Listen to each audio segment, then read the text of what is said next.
We also share a commitment to our democratic values, such as protecting human rights.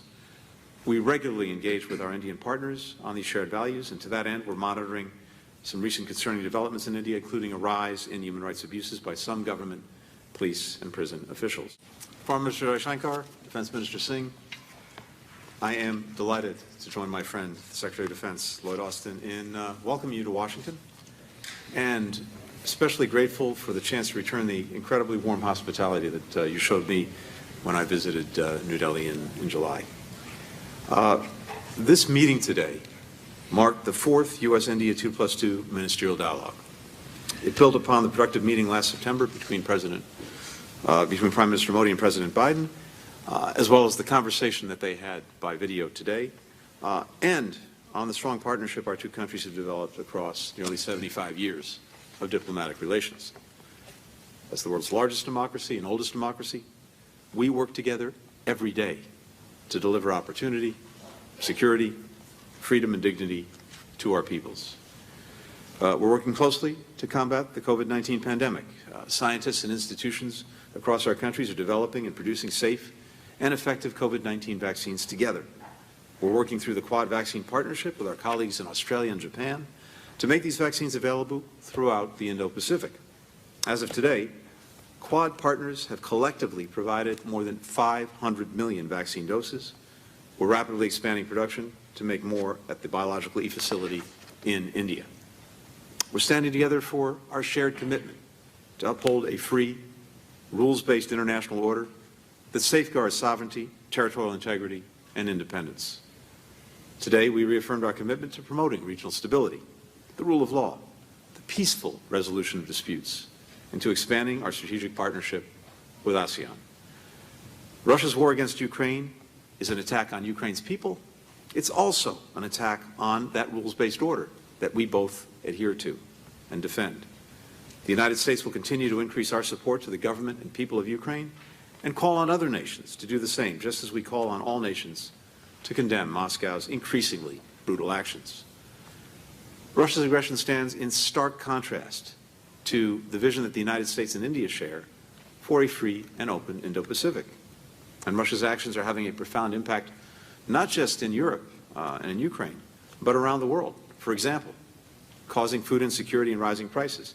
Ukraine's farmers have been forced to flee or to fight as Russian troops intentionally destroy farmland and equipment and prevent Ukraine from exporting their wheat through Black Sea ports.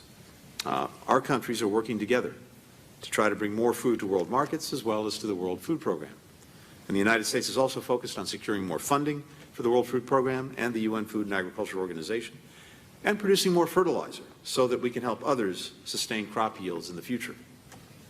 We also discussed our goal of driving inclusive economic growth, both for our countries and across the region.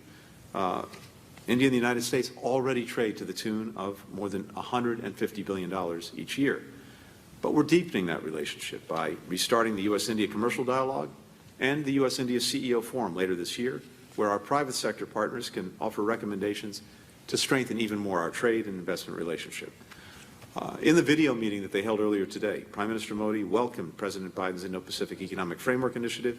It can allow us to increase our collaboration across more issues, including digital trade, supply chain resilience, infrastructure, and tax policy. And our countries are working together to tackle the climate crisis. The United States is supporting India's ambitious COP26 clean energy commitments by investing in renewable energy projects and mobilizing private sector financing. We also share a commitment to our democratic values, such as protecting human rights. We regularly engage with our Indian partners on these shared values, and to that end, we're monitoring some recent concerning developments in India, including a rise in human rights abuses by some government, police, and prison officials. In addition to all of these critical issues, I'm pleased that we're increasing cooperation in a number of other key areas, which we focused on today. We're deepening our defense ties, which I know Secretary Austin will speak to. We're expanding our cooperation on development around the world, particularly in Asia and Africa, by working together to carry out disaster relief as well as clean energy and climate-smart agricultural projects. And we're increasing people-to-people ties, which are really at the heart of the entire relationship. We're very lucky in the United States to be home to some 4 million Indian Americans, as well as 200,000 Indians studying in our universities. We have a working group on education and skill training that we formed today that will increase that number by bringing institutions in the United States and India together to develop new joint research and exchange programs. We look forward to welcoming more Indian students and scholars into our communities.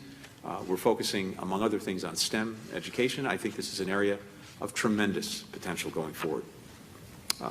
Let me just say in conclusion that very soon after our countries established diplomatic relations, some 75 years ago, Prime Minister Nehru came to visit the United States. President Truman met him on the tarmac of the airport. And Prime Minister Nehru noted the importance of the moment, saying, and I quote, "I trust that these two republics of the Western world and the Eastern world will find many ways of working together in friendly and fruitful cooperation to our mutual advantage and for the good of humanity." So, for nearly 75 years, we've done just that. And I'm grateful to our partners for making it possible for that friendly and fruitful cooperation to continue and to deepen. And with that, I hand it over to Foreign Minister Jaishankar. It's great to see you here. Thank you for watching our work. If you haven't subscribed yet, don't forget to click the bell icon and subscribe to Mojo Story and support independent, robust journalism.